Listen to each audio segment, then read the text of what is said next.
KTR गारी नायकत्व KTR अन्ना आगे बढ़ो हम आपके साथ हैं केटीआर अन्ना आगे बढ़ो जय तेलंगाना जय केसीआर जय केसीआर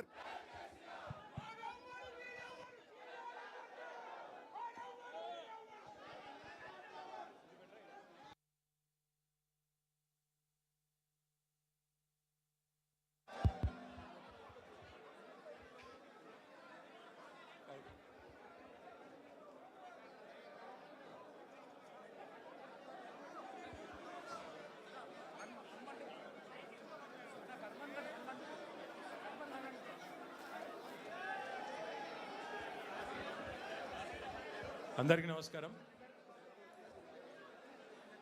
అక్కడ పోలీసు వాళ్ళు ఏమో కానీ ఇక్కడ మా వాళ్ళని తట్టుకోవడమే కష్టంగా ఉంది.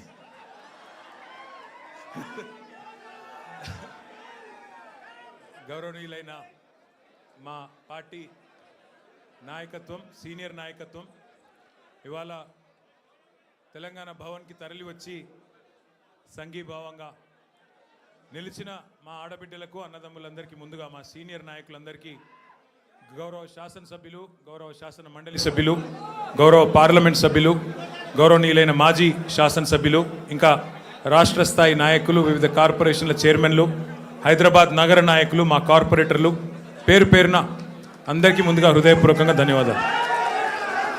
సరే, గత 2 ఏళ్లుగా తమ అసమర్థ పరిపాలన వైఫల్యాల నుండి ప్రజల దృష్టి మరల్చడానికి ఒకటి తర్వాత ఒకటి ఏవైతే కొన్ని కాలక్షేప కథా చిత్రాలు నడుపుతూ ఉన్నారో ఆ కాలక్షేప కథా చిత్రాల్లో భాగంగా, పరంపరలో భాగంగా ఇవాళ నాకు కూడా ఏదో నోటీసులు ఇచ్చి టెలిఫోన్ ట్యాపింగ్ మీద ఏదో విచారణ చేస్తామని చెప్పి పోలీస్ శాఖ వాళ్ళు పిలవడం జరిగింది. ఆ విచారణకు పూర్తిగా సహకరించి దాదాపు 7-7:30 గంటలు వారు అడిగిన అన్ని ప్రశ్నలకు కూడా సమాధానం చెప్పి నేను మీ దగ్గరికి వస్తూ ఉన్నాను. మొట్టమొదటి మాట ఏమంటే నేను వారిని సూటిగా అడిగాను. గత 2 సంవత్సరాలుగా మీరు ఈ విచారణ కొనసాగిస్తూ ఉన్నారు. ఈ 2 సంవత్సరాలలో లీకుల మీద లీకులు, ముఖ్యంగా మా పార్టీ లీడర్ల వ్యక్తిత్వ హననం చేసే విధంగా, క్యారెక్టర్ అసాసినేషన్ చేసే విధంగా మీరు ఏదైతే వ్యవహారం చేస్తున్నారో దీనికి బాధ్యులు ఎవరో అని అడిగిన వారు మాకు సంబంధం లేదండి, మీడియా ఏం రాస్తే మాకేం సంబంధం అని చేతులు దులుపుకునే ప్రయత్నం చేసినారు.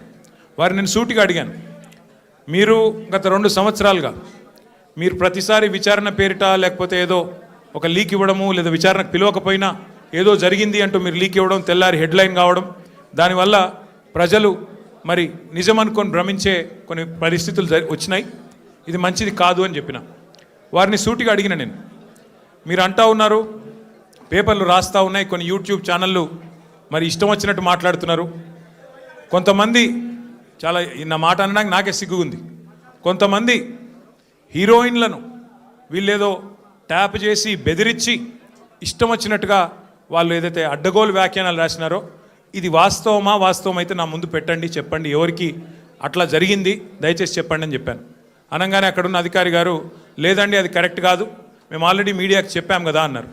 నేను అన్నది ఏంటంటే, అయ్యా మరి మీరు కరెక్ట్ కాదు అని మీరు చెప్పిందేమో ఎక్కడో ఇంతంత వస్తుంది, మరి ఇష్టం వచ్చినట్టు మీరు ఇన్ని రోజులు నడిపిన కథనాలకు ఎవరు బాధ్యులు? మా కుటుంబాలకు, మాకు కలిగిన క్షోభకు, మా వ్యక్తిత్వ హననానికి ఎవరు బాధ్యులు? ఈ లీకులు మీరు నిరోధించలేరని అడిగిన. ముందుగా మీడియాకు నేను ఒక అపీల్ చేస్తూ ఉన్నా, దయచేసి ఈ ప్రభుత్వం లీకు వీరుల ప్రభుత్వం, వీళ్ళు కేవలం లీకుల మీద ఆధారపడి నడిచే ప్రభుత్వం. ఈ ప్రభుత్వం ఇచ్చే అడ్డగోలు లీకులను దయచేసి మీడియా కూడా మీరు ఇష్టానుసారంగా ప్రచురించకండి, దానిలో వాస్తవం ఎంత అవాస్తవం ఎంత ఒకసారి దయచేసి చెక్ చేసుకోండి అని చెప్పి నా ప్రార్థన.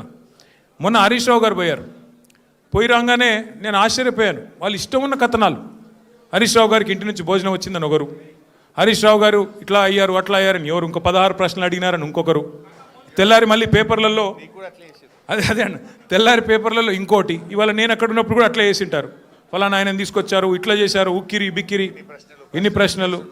అంటే ఇది దయచేసి బాధ్యత గల మీడియా సంస్థలతో నా ప్రార్థన. 2 ఏళ్ళు అయిపోయింది, ఈ కాలక్షేపం జరగాల్సినంత జరిగింది, ప్రజలకు కూడా మీరు అందించాల్సినంత వినోదం అందించినారు.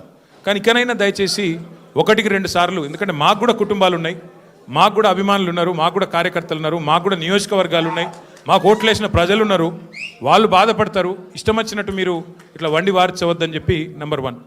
ఇక రెండవది, వారిని నేను సూటిగా అడిగాను, సిట్ వాళ్ళని, మీరు ఫోన్ ట్యాపింగ్ మీద ఏదో విచారణ చేస్తున్నారు కదా, దయచేసి మీరు చెప్పండి, ఈరోజు రాష్ట్రంలో మా ప్రతిపక్ష పార్టీ నాయకులు, మా ఎమ్మెల్యేలవి, మా నాయకుల ఫోన్లు ట్యాప్ కావడం లేదా చెప్పండి మీరు అని అడిగిన.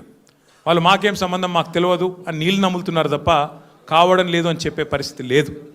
రెండవది, నేను అడిగాను, ఒక మంత్రి గారు స్వయంగా నా ఫోన్ ట్యాప్ అవుతుంది, నేను మీతో మాట్లాడలేను అని జర్నలిస్టులకు చెప్పుకునే దుస్థితి ఈరోజు ఈ రాష్ట్రంలో ఉన్నదా లేదా మీరు చెప్పండి అని అడిగిన. దానికి కూడా సమాధానం చెప్పరు. అది కాదు ఇది కాదని తప్పించుకునే ప్రయత్నం తప్ప వారు మాత్రం సూటిగా సమాధానం చెప్పలేదు. కానీ ఒక ధారావాహికగా మాదిరిగా ఏదైతే నడుపుతున్నారో, ఒక సీరియల్ లాగా ఏదైతే నడుపుతున్నారో అదే పరంపరలో అడిగిన ప్రశ్ననే అడుగుడు, మళ్ళీ అడుగుడు, ఒక 300 పేర్లు చదువుడు, ఈయన తెలుసా, ఈయన తెలుసా, ఈయన తెలుసా, ఫలానా ఆయన తెలుసా, దాంతోనే 2-3 గంటలు టైంపాస్ చేసుడు తప్ప అక్కడ విషయం ఏమీ లేదు. వారికి కూడా తెలుసు ఆ విషయం.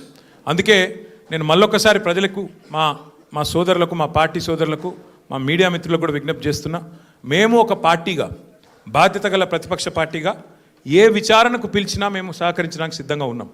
మీరు ఎన్ని కేసులన్నా పెట్టండి, ఎన్ని సిట్టులన్నా వేయండి, బాధ్యత గల ప్రతిపక్ష పార్టీగా పూర్తి స్థాయిలో చట్టాన్ని గౌరవించే వ్యక్తులుగా సహకరిస్తాము. మీరు ఎన్నిసార్లు పిలిచినా వస్తామని చెప్పి కూడా వాళ్ళకు కూడా చెప్పినాం. కానీ మా బాధ్యత పెద్దది, ప్రతిపక్ష పార్టీ బాధ్యత పెద్దది. మా బాధ్యత ఏంది? ప్రభుత్వ వైఫల్యాలు, ప్రభుత్వ అవినీతి, ప్రభుత్వం ఏదైతే పూర్తి స్థాయిలో డైవర్షన్ గేమ్లు ఆడుతున్నదో దానికి సంబంధించి కూడా ఖచ్చితంగా మేము ఎత్తి చూపే ప్రయత్నం చేస్తూ ఉన్నాం. ఇవాళ సింగరేణి టెండర్లలో దొంగలు దొరికినరు, సింగరేణి టెండర్లలో ముఖ్యమంత్రి మంత్రుల మధ్యన వాటాల పంచాయతీలో దొంగలు దొరికినరు అని చెప్పి హరీష్ రావు గారు ప్రెస్ మీట్ పెట్టి ఆధారాలతో సహా ఇస్తానని చెప్తే కూడా ఇప్పటి వరకు ఉలుకు లేదు, పలుకు లేదు. సరే, మీరు సిట్లు వేస్తున్నారు, వేసుకోండి. కానీ మరి ఇవాళ మేము అడుగుతున్నాం, ముఖ్యమంత్రి అనుచరుడు, అత్యంత సన్నిహితమైన వ్యక్తి, అట్లాగే మంత్రి గారి ఓఎస్డీ మధ్యన జరిగిన పంచాయతీ, 300 కోట్ల రూపాయల కోసం ఒక పారిశ్రామికవేత్త తలకి తుపాకీ పెట్టినరు అని చెప్పి కేసు రిజిస్టర్ అయితే దాని మీద ఎస్ఐటి ఎందుకు లేదు? స్వయంగా రెవెన్యూ మంత్రి కొడుకు ఇలా భూ కబ్జాలు చేస్తూ గూండాలను తీసుకొని స్వైర విహారం చేస్తుంటే దాని మీద సిట్ ఎందుకు ఉండదు? అట్లాగే ప్రభుత్వ సొమ్మును, ప్రజల సొమ్మును ఇవాళ ఈ ప్రభుత్వం కొల్లగొడుతున్నది, కాంగ్రెస్ పార్టీ నాయకులు కొల్లగొడుతున్నారు, ముఖ్యమంత్రి బావమరిదే కింగు పిన్ను అని ఆధారాలతో సహా చూపెడితే దాని మీద ఎస్ఐటి ఎందుకు ఉండదు? అట్లాగే HILTP అని చెప్పి పారిశ్రామిక భూములను కొల్లగొట్టి 5 లక్షల కోట్ల హైదరాబాద్ ప్రజల ఆస్తిని కొల్లగొట్టే ప్రయత్నం చేస్తుంటే దాని మీద ఎస్ఐటి ఎందుకు ఉండదు? కేంద్ర ప్రభుత్వ పథకమైన అమృత్లో ముఖ్యమంత్రి గారి బావమరిదే కింగ్ పిన్నుగా ఇవాళ కేంద్ర ప్రభుత్వ పథకంలో కూడా మరి అర్హతలు లేకపోయినా టెండర్లు కట్టబెడుతున్నారని ఆధారాలు కేంద్ర ప్రభుత్వానికి ఇస్తే దాని మీద సిట్ ఉండదు. అట్లాగే ఇవాళ ఒక AICC సెక్రటరీ గారు డైరెక్ట్గా బెదిరించారు అని చెప్పి కాంట్రాక్ట్ సంస్థ పోయి 8 కోట్ల రూపాయలు అడుగుతున్నాడు, లేకపోతే పని చేయనిస్తలేడు అని లిఖితపూర్వకంగా కంప్లైంట్ ఇస్తే దాని మీద చర్య ఎందుకు ఉండదు? ఇవాళ న్యాయం, ధర్మం, కాకి బుక్కు అందరికి ఒకటే తీరు ఉండాలి కదా. మీరు ఎన్నిసార్లు పిలిచినా వస్తాం, మీరు ఎన్ని ప్రశ్నలు అడిగినా ఆన్సర్ చెప్తాం. బాధ్యత గల నాయకులుగా చట్టాన్ని గౌరవించే పద్ధతుల్లో ముందుకు పోతాం. ఇవాళ వాళ్ళు అడిగిన దానిలోనైతే ఏమీ లేదు, వాళ్ళ దగ్గర కేసు కూడా ఏం లేదు. ఏదో ఇష్టం వచ్చినట్టుగా ప్రశ్నలు అడిగిందే అడగడం, తిప్పి అడగడం, ఒక రకమైన హరాస్మెంట్ తప్ప ఏమి కూడా లేదు. వాళ్ళు చేయగలిగింది కూడా ఏం లేదు. I appeal to all my friends in the media as well, please, for the last 2 years the government has been indulging in massive attention diversion. Today the inquiry, the investigation that is going on into phone tapping, I have reminded the gentlemen from special investigation team, I've asked them, there have been numerous stories in the last 2 years assassinating my character personally and also assassinating the character of our party leadership, saying, stating and speculating that certain actresses' phones were tapped and something illegal was done. I asked the SIT pointedly today, I said, whose phone was tapped? Why don't you give me the information? Which is this actor who has complained to you, or the information that you have, why don't you produce it? Then the ACP there says, no, we've already clarified, no such thing has happened. But enough damage has been done to me, to my party leadership, to my family, to all the constituents of my constituency. So I appeal to the media, please treat everything that the government throws at you, every leak that is given to you, with a pinch of salt.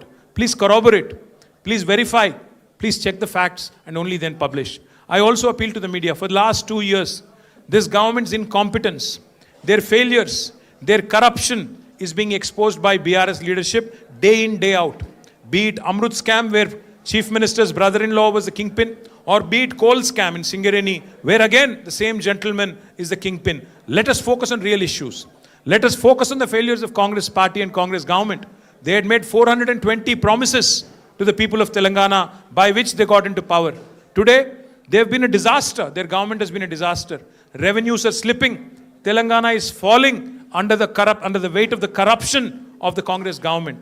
So my humble appeal to the media also is to please focus on delivery of 6 guarantees. Please focus on the misery in this administration. Please focus on the corruption in this administration. Please focus on real people issues, not these fabricated stories and manufactured stories, cooked up stories, so to speak. So my humble request to all of you, మళ్ళొకసారి మీ అందరితో నా ప్రార్థన, దయచేసి రేపు మళ్ళీ రాస్తారు. మన హరీష్ రావు గారు పోయినప్పుడు ఎట్లయితే ఇది అది అది ఇది అని వండి వడ్డించి కొత్త కొత్త లీకులు రాస్తారో వాటిని విశ్వసించకండి. కావాల్సుకొని లేని ఉన్నట్టు ఉన్నాయి లేనట్టు ఏవేవో కథనాలు వడ్డించి రాస్తారు రేపు. దయచేసి అది కూడా సెలెక్టివ్గా రాస్తారు. కొన్ని మీడియా సంస్థలకే ఇస్తారు, ఎవరికి ఇవ్వాలో వాళ్ళకే ఇస్తారు, వాళ్ళ అస్మదీయులకే ఇస్తారు. కాబట్టి జాగ్రత్తగా దయచేసి మన వాళ్ళు కూడా ఎవరైనా సరే వీళ్ళు రాసే కథనాలు, వీళ్ళు పెట్టే స్టోరీలు, ఈ cooked up stories, cock and bull stories నమ్మవద్దు. మనం చట్టాన్ని గౌరవించే పౌరులుగా ఎన్ని కేసులు పెట్టినా ఎదుర్కొందాం. కానీ ఈ ప్రభుత్వాన్ని, వారి వైఫల్యాలని ప్రజాక్షేత్రంలోనే చీల్చి చెండాడదామని చెప్పి మళ్ళొకసారి విజ్ఞప్తి చేస్తూ ఈరోజు సంఘీభావం తెలిపిన ప్రతి ఒక్కరికి ధన్యవాదాలు.